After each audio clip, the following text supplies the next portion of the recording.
Hello guys, so welcome to today's session of Market Snapshot. My name is Samson Mzera and I will be taking you through what we have today and the plays that we can watch out for.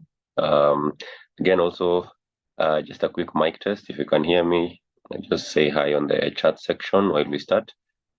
In the meantime, I am looking at Euro USD, GBP USD, and I think we need to have gold also. Here's USD card. So let me just check out also the gold chart. Let's say you. Okay. Yeah.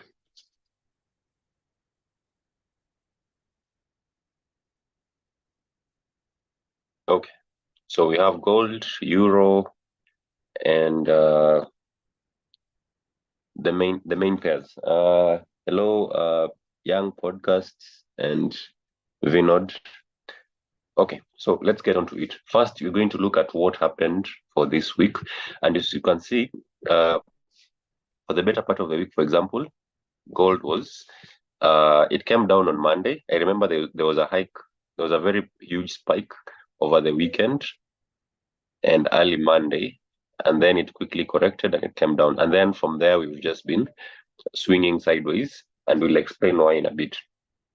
Yeah, Euro USD, same thing. On the H1, it's much more clear. We mainly went down, and now it's just sideways. For the past, I think 3 days, we've just been moving sideways. So you can see there's a correlation that is emerging with these pairs, and we'll explain it in a bit. Here also same thing. We went down and then sideways. Yeah, remember last week we were very bearish on dollar. Yeah. Here this was a bit different. This is H1. Yeah. So here we went down.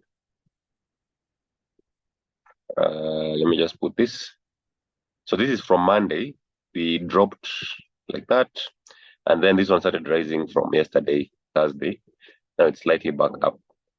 USD card is the inverse, so we should expect this one to be going up instead of down. So this one went up like that, and then sideways from Wednesday. Yeah, now why is that the case? So if you go to the calendar, where is the calendar? Is the calendar? Just open this. If you not this one, just a minute.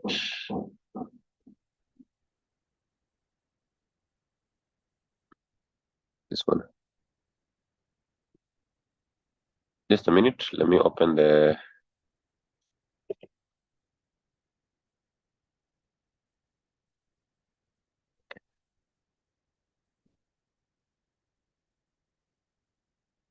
So if you go to the calendar, you'd notice one thing, even before you look at the announcements.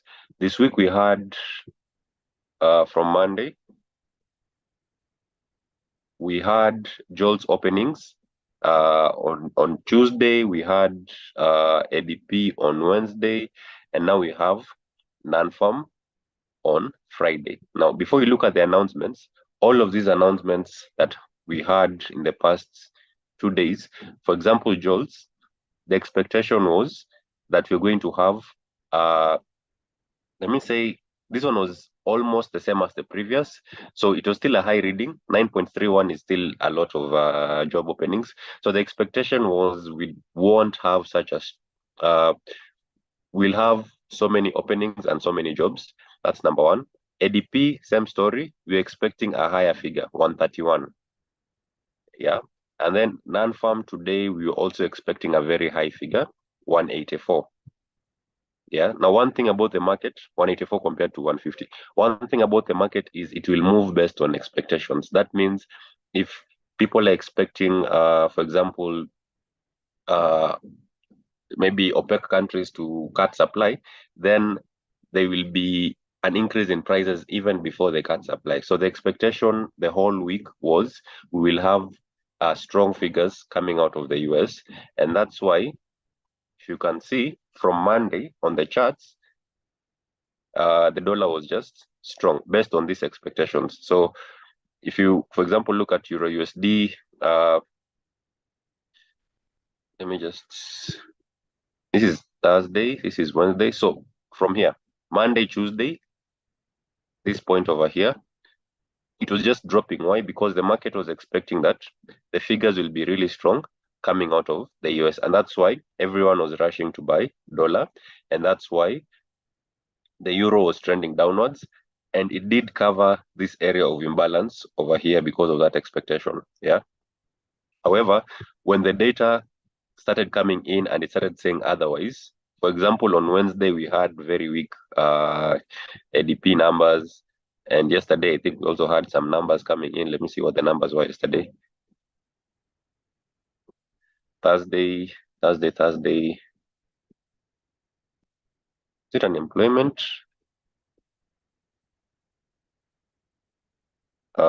Yeah, so unemployment also slightly increased. So now, because the data was saying otherwise, there was some sort of confusion in the market. And when there's confusion in the market, that's when things start trending sideways. When there is not so much certainty in the market. So as you can see, for most of these pairs, they were trending downwards and then they started trending sideways. And gold is the best example of this. A very good picture of how uncertain the market is at the moment. Why? Because we are expecting strong figures and we've been seeing weak figures the whole week. Yeah. So if, for example, from Monday here, we were supposed to be in a good downtrend because of the expectation of strong data from the US that ultimately leads to a strong dollar. But the moment we started seeing ADP, it was on Wednesday, coming out weak and the likes, then now we're in a sideways consolidation.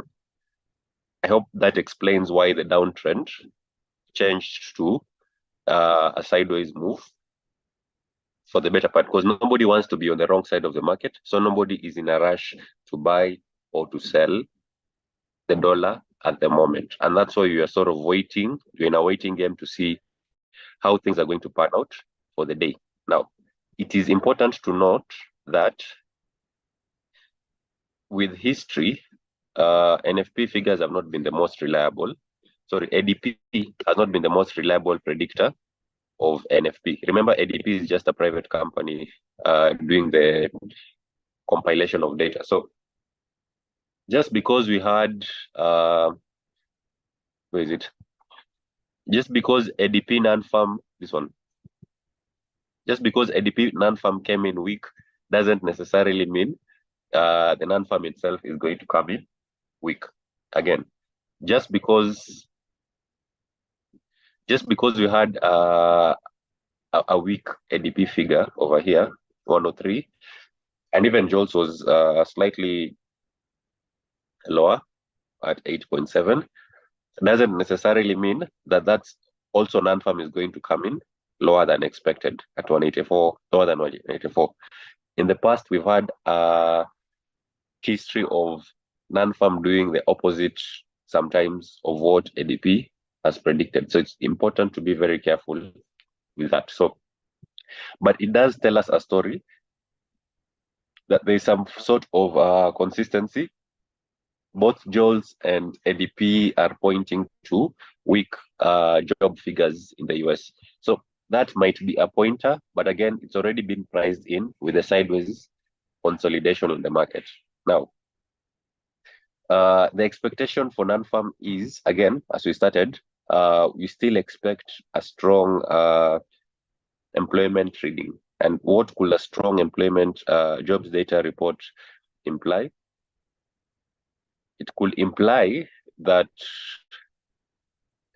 this downtrend that we saw on Monday and Tuesday before ADP came in, this downtrend over here would continue the trajectory, or at least go back to,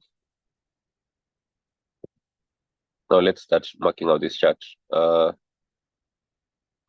so we have levels over here. So a strong non-farm report might be the justification that is needed to take gold back to 2000. Remember where 2000 is for gold. Let me try and see if you can mark this level over here.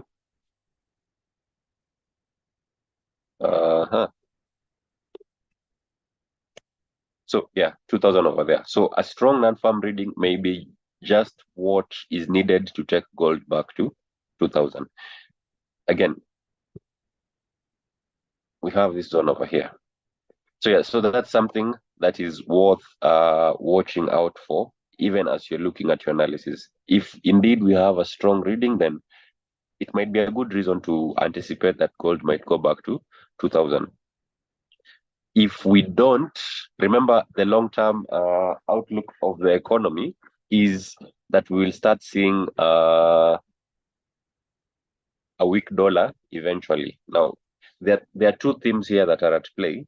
Number one is the bigger theme is we might start seeing the Fed cutting rates early. That's the bigger theme. That means on the long term, we still expect the dollar to weaken. The medium term theme is what we're talking about. That is, if we start seeing maybe gold dropping, for example, we might anticipate it coming back to 2000, although on the long term, we still expect the uptrend to continue. Yeah, I hope that is clear. Even with Euro USD, remember we had this last week. We said these are the areas that we can be looking for buying opportunities. And indeed, during the week, we had some opportunities to take buys. Although, again, just a minute. This is Thursday, Wednesday, Tuesday, and Monday. Actually, it's here. Yeah. So we might just be heading for this area here before now a reversal takes it into play and we go back up. Yeah. However, that's not going to be the case. If we see, it's going to be a very difficult case to make. If employment numbers come in very strong, then it might be very difficult for us to start seeing a bullish case, maybe for the better part of the day and tomorrow. Yeah. That means we might have on the short term a continuation of this trend if the non-farm figures come in stronger than expected. However, remember, if we see a continuation of a downwards trend, remember the long-term view is still bullish, and that means we might anticipate taking longs at some of these levels as we go lower. Yeah, that means looking for buys at some of these levels as we go lower, because this trend is bound to change to be in line with the long-term view, which is still a weak dollar.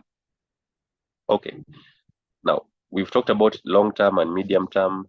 What about the trend of the day? First off, let's look at GU before we continue. Again, if you had missed out the first part of the session, we've tried to explain why we had a downtrend and then a sideways consolidation for the week. We said right now it's uncertain because we are expecting strong figures for NFP, but throughout the week, we've been seeing weak numbers from JOLTS and from ADP. Yeah. So those strong figures that were leading to a downtrend on Monday and Tuesday, now the market is uncertain, and that's why we have a sideways consolidation because, yes, we are still expecting strong non-farm figures, but the data for ADP and JOLTS is trying to say something else. Yeah, but we've also said ADP and JOLTS are not the most reliable predictors of NFP. So that's another thing you need to consider. GBP USD. GBP USD is a slightly different story. If we see strong figures, then of course we'll be aiming for the next level, which is down here. But if, again, non-farm comes in consistently with the other JOLTS and ISM, then remember this is still an upwards trend on the daily. If I'm not wrong, yeah, it is. This is still an upwards trend on the daily. So long-term view, again, we might continue going higher if our data comes in weak. Okay, so we started by saying the market moves with expectations. That means if you're expecting, and it also happens in real life, if you're expecting something to happen, you will act now instead of waiting for the announcement. The same thing here. Previous reading was 150K. We are expecting 184,000. Yeah, the expectation is still a high NFP reading. And so at least for the day, it might give the dollar before 4:30, it might give the dollar room to be strong temporarily. If I expect a road to pass by a parcel of land somewhere, the price of that land is going to go up now and not when the road is being constructed. Why? Because the expectation drives market participants to behave in a certain way for the future. Same thing with here. If I expect the forecasts or NFP to be 184,000, for example, that's going to drive perceptions of buyers and sellers right now and not at 4:30. So that means you can trade the news before the news, you can trade during the news, and you can trade after the news. Before the news, again, mainly expectation is what drives the market. And that's why we had also this discussion last time. We said CPI is coming in on, what is it? FOMC. Yeah, CPI is coming in on Tuesday next week. Yeah. Immediately these expectations are released, the forecasts are released, the market will behave in a certain type of way. If it's a higher reading, then of course you'll expect the dollar to still find some strength. Although then we have the meeting again on 13th. So this one, at least we know they're going to hold interest rates. Okay. So temporarily for the day, we should expect the dollar to not be so weak. I'm not saying it's going to be strong, but we expect the dollar not to be weak because people are still expecting a higher figure for the day. That means I will be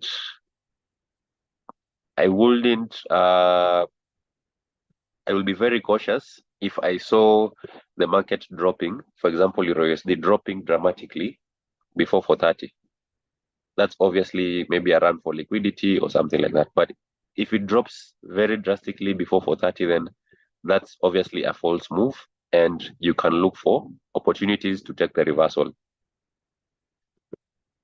Same thing if we have the dollar weakening too much before 4:30, then that also gives you room to look for reversals for the day. That means I'll be marking the range, maybe the high of yesterday and the low of yesterday, and I'll use that as my guide to know what today is going to turn out. Same thing with anything related to dollar. That's probably the best play for the day.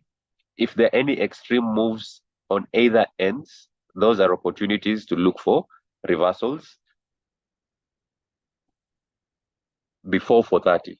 When it's 4:30, then it's a different story. Okay. I think that's well stated out. Let's look at the questions.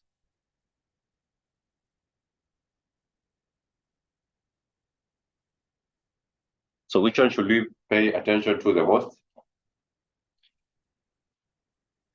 Actually, that's a good question. Let's see.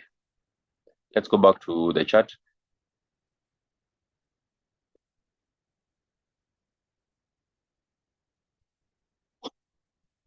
Okay. So you have two things. We have the hourly earnings and we have employment. When the economy is growing, the first thing that grows is the hourly earnings before people start opening up for new jobs. That means hourly earnings is a leading indicator. NFP is slightly lagging. Why? If I'm a firm and I'm seeing that there's business, the current employees are going to work for longer hours before I start employing new people. And if I see things are getting bad, I'm going to reduce the work hours for the current employees before even thinking about starting to lay off staff. So hourly earnings is normally a leading indicator of where jobs will go in future. So usually this is the priority. However, if you look at the history, the deviation between the forecast and the actual is not that great. It's not that big. So usually hourly earnings doesn't have an effect, too much of an effect, because it usually has very small deviations between what people are expecting and the actual announcements. In the event where hourly earnings has a huge deviation from the forecast, that should be the priority over NFP. Yeah. And that's only in the rare event that hourly earnings, maybe if the focus right now is 0.3, comes in at something like 0.6 or 0.0. That's when this takes precedence over NFP. But in most cases, as you can see with history, it usually just comes around the forecast. It doesn't deviate too much. And so it doesn't have a very big impact on the data, on the, what is it called, on the charts. Yeah. I hope that makes the explanation clear. Difference between hourly earnings and non-farm employment. Okay, let's have a look at Nasdaq. Let's see. Just a minute. Let me check out my charts.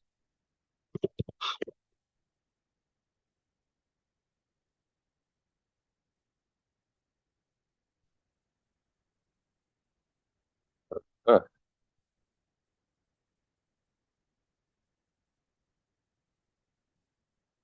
T100 is here. Okay.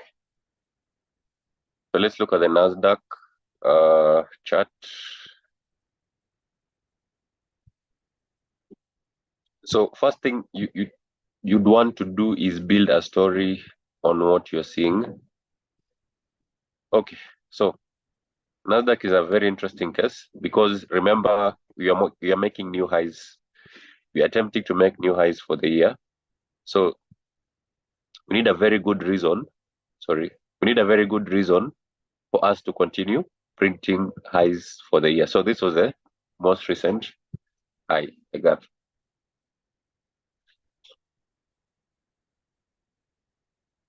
Just a minute. Let me see on the technicals, something like that.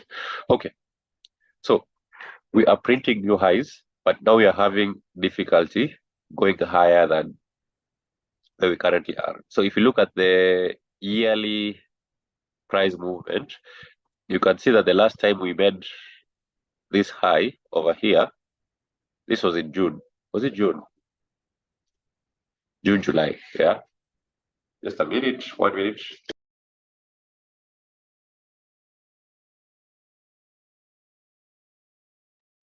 Okay. So I'm saying the last time we made a high was in June, and now we are attempting to go back higher. Why?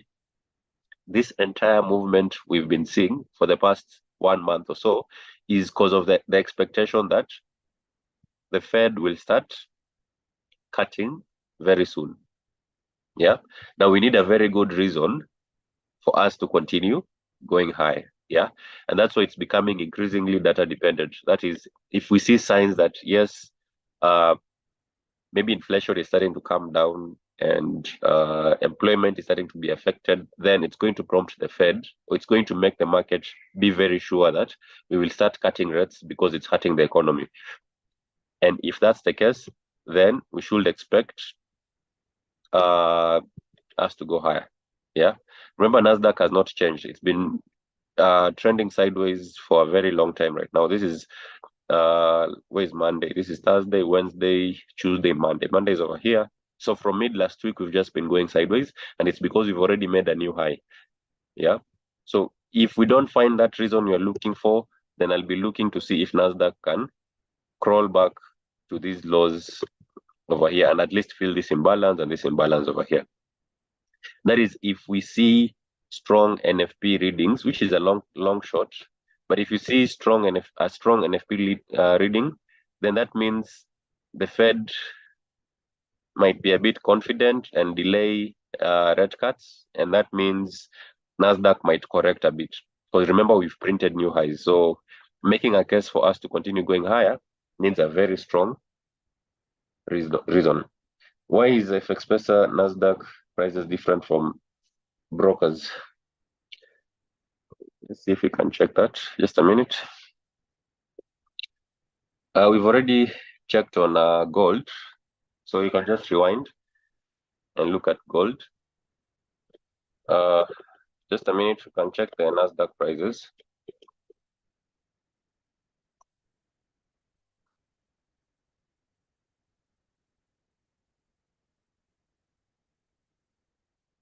In the meantime, if you've missed out on the first section of the analysis, you can just rewind this video, and that should at least give you a good idea of what you're trying to do for today and the plays that you're looking for today.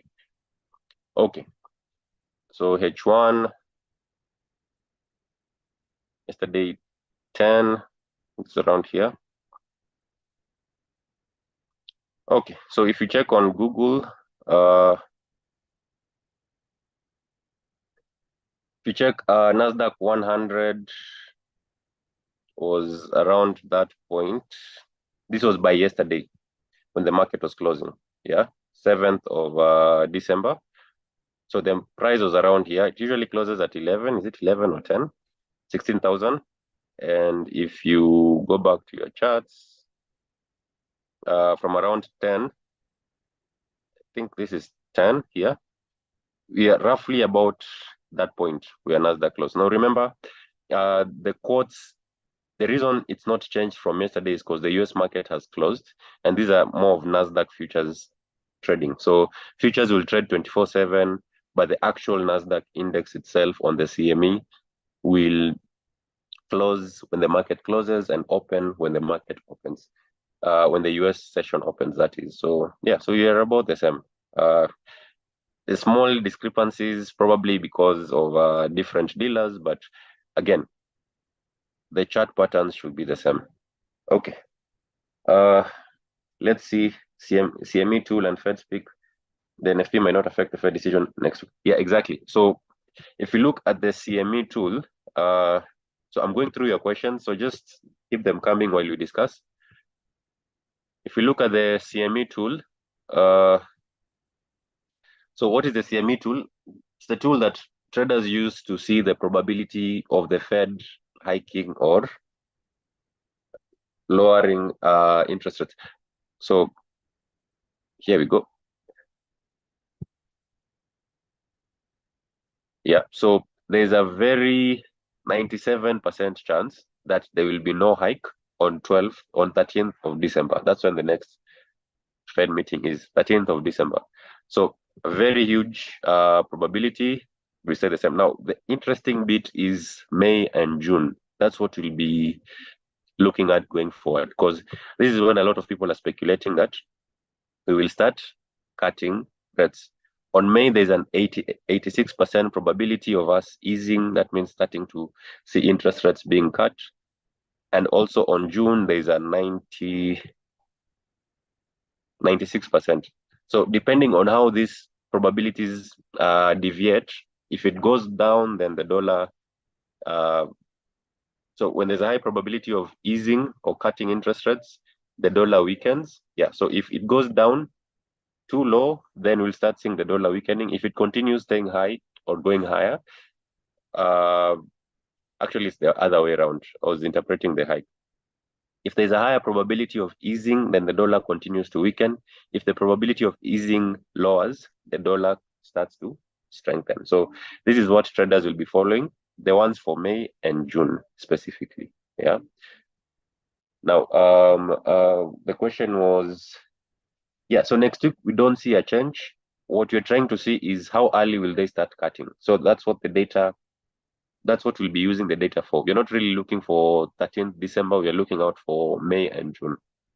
Yeah, I hope Apollo have answered your question. Yeah, so all brokers use the original Nasdaq pricing, and that's the one I'm using to compare. So all brokers will go to the CME because that's where the Nasdaq is actually calculated, and then the futures contracts will be derived from there, and so on and so forth. Okay, so that's why I've looked at the price at the CME. Chicago Mercantile Exchange, oh, sorry, Nasdaq, sorry. Looking at the price at Nasdaq is this one. Yeah, so this is the price you use to compare against brokers, because this is where the price is sourced from, the Nasdaq exchange itself. Okay, and different brokers will use different dealers, so of course there are going to be slight differences in prices because of the price providers you're using. Yeah. Okay, so let's see next question, DXY. let's get on to that. So before we talk about the XY, you can actually compare it with US yields. And you can see clearly that we've been going down on US yields. And maybe you can change this to the XY to just have a look. It should be the same, inverse of Euro USD. So I usually don't look at the XY that much, because if I was to take out a chart of Euro USD, let's see. If I was to take out a chart of Euro USD, which is the orange line, you can see it's a direct, it's an inverse correlation. That means the DXY is an inverse of Euro USD in most cases. Yeah, I know it's a bucket of currencies, but in most cases, if the DXY is dropping, Euro USD is rising, and if DXY is rising, Euro USD is dropping. So there is usually a very direct inverse correlation. So if you've analyzed Euro USD, you've already analyzed US dollar index. So the chart that we've used for Euro USD here, where is it? Over here. No, it's not this one. Just a minute. This chart over here, just flip this. I know I'm not supposed to be saying that, but just flip this chart, and that's the XY in most cases, because a big percentage of the XY is just euro. Yeah. So this is the comparison I was trying to make. Orange line is euro, and then the actual chart is the XY. So if you, for example, go to 1 hour, in most cases, yeah, inverse. You see, dollar rising, dollar index rising, USD is falling. So yeah, so just look at that and you'll find your analysis for the XY. So you said, for example, we, just a minute. For the better part of the week, the dollar was rising, and then when the ADP figures came in and there was some confusion, we had sort of a pullback on that. Let me just remove this. Is it this one? Yeah. Same thing with here. We were rising from when is this? The day today from 4th. Yeah, from 4th, the expectation was a strong dollar, but once the figures for ADP and JOLTS were confusing, we sort of had a sideways movement here. We tried to break lower, so I shouldn't expect us to go lower. Let's see if we can find a bit of analysis here.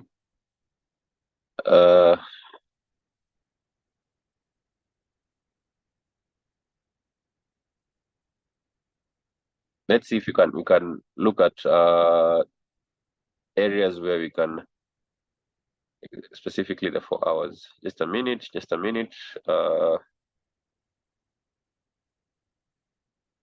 So yeah, so long-term view. Let's go back to the long-term view. The long-term view is we expect a weak dollar, and that means for the better part, we're expecting this trend to continue going downwards. So this one, I think I can adjust it to this point over here. Now, what is going to justify a continuation of this downwards trend? It's when the opinion in the fundamentals is in line with the long-term view. That is, if you have a lower reading for NFP, then we expect this to continue as it is. If we have a very strong reading for NFP, then it's going to be much trickier.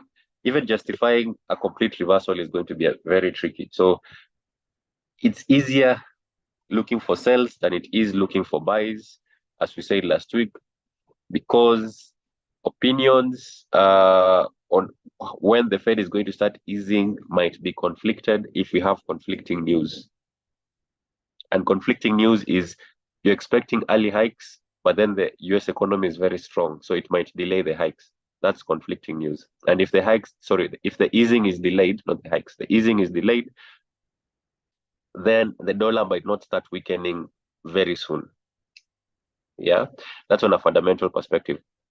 However, purely from a technical standpoint, I can wait to see what happens and if price will be driven into this section over here. That's if we see a very strong reading for NFP, then we might have a reason to be interested in this area over here. I hope that answers the XY. But in most cases, I'm just looking at Euro USD. How do you attach two currencies on TradingView? You just on this plus button over here. Yeah, so there's this plus button over here that allows you to compare symbol, and then make sure when you are trying to compare, it's a new price scale. So new price scale like that, and then it will give you, you see, it will give you the other symbol over here. So you can see this is Euro USD and this is the XY, and you can see they are just inverted brothers. Okay, I think we can call it a session for the day. If you've missed out the first part, we've discussed the plays for Euro, GU, and gold. We've talked about Nasdaq. We've talked about what happened this week and how we think things are going to pan out for the day, medium term, short term, and long term. Yeah. Okay. I think that's good for the day. I hope thanks for attending the session again, and see you next week. Next week is going to be very interesting, especially with the FOMC statement that we'll be trying to break down, and the CPI reading, and what that means for how early are we going to start seeing the Fed cutting interest rates. Remember, the dollar has been strong even for the Kenya shilling because of high interest rates. How early the market thinks either May or June is dependent on the data we continue seeing for the better part of the week. And I think that's the message the Fed is going to air out on Wednesday. Is it Wednesday or Tuesday next week also? Yeah, so you need to be very keen on that. And it's going to determine how fast the dollar weakens for us.